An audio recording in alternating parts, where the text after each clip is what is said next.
Well, hello, folks. I'm back and I have a story to tell you all today. Now, I have got two cats. They are both boys. One, his name is Giuseppe, and the other one's name is Tiger. Now, one day, I seen Giuseppe using the litter box, and I noticed what looked like blood on his feces.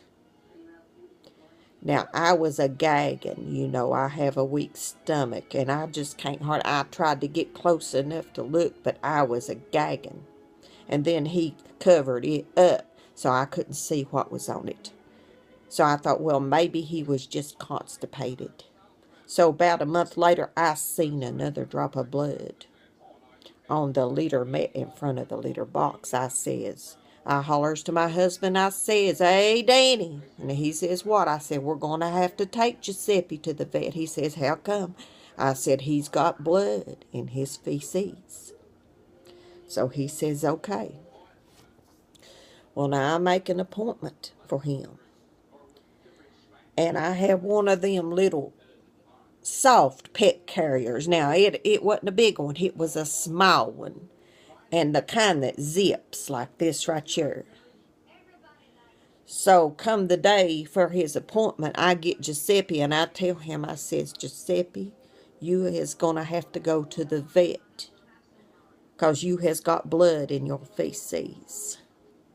Now I'm trying to put him in that pet carrier, and I'm fighting and wrestling with him. He won't get in there. He starts protesting. He starts saying, "Meow, no, I won't go. Meow, no, I won't go."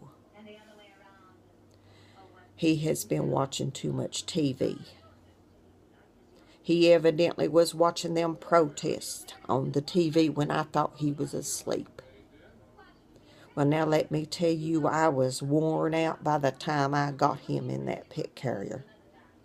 And we got him down to the vet office. Now, the nurse, she comes in, and I tell her the problem. I said, "He has got blood in his feces." And she says, "Okay, we will go check him." So they bring him back and sit him on that table after they done their little test. And he sits there. And he's a-giving me the stink eye. He's a-staring a hole through me with his eyes squinted. So finally the doctor, the vet, she comes back in and says, "He has got roundworms in his feces. He needs some medicine." I said, "He's got a lot of them." So I says, "Okay." And she takes him back there and gives him his medicines. And he also had them ear mites. And they cleaned his ears out. And he didn't like that. So I says, "I got another cat. Does it need to be treated with the worm medicine too?" And she says, "Yes, he does." Says, "I will give you a syringe full of that medicine to give him." And she says, "Just squirt it in his mouth." And I says, "Okay." I figured that wouldn't be too hard, easier than giving him a pill. Well, honey, I was wrong. When I got home, I went to get Tiger, and I thought, I can do this. I get a hold of him, and he starts a squirming. He knows something's up. And I got that syringe in one hand, and I'm trying to hold him with the other. And he's a strong cat. He ain't even a year old, honey, but he weighs 8.5 pounds, and he got away from me. So I holler, "Hey, Danny." And he says, "What?" I says, "You're going to have to help me with Tiger. I can't hold him still." So we take him outside, and we got an old dryer sitting out on the deck. I says, "Set him down on that dryer and hold him good, and I'm a-coming out with that medicine."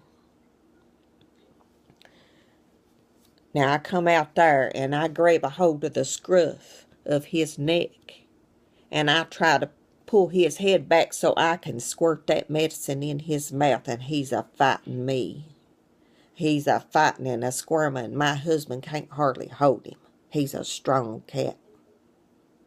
Well, finally, I think I've got a good hold on him, and I stick that thing in his mouth, and he turns his head at the wrong moment. I squirt that thing, and me and my husband has worm medicine splattered all over our hands and arms. I says, Tiger, you're a bad boy. So I says, what am I going to do? I guess I'm going to have to make another trip down to the vet and let them give him some worm medicine. Well, now, whilst I was in the vet office with Giuseppe, I took some pictures of him and some video, and I put it on the Facebook. And one of my friends says, what was wrong with him? I said, he got worms.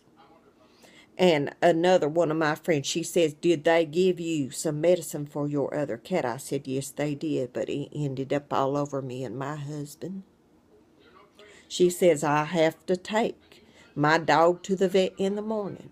Do you want me to pick up another syringe of that worm medicine and stop by and give it to the cat? I said, yes, that would be nice.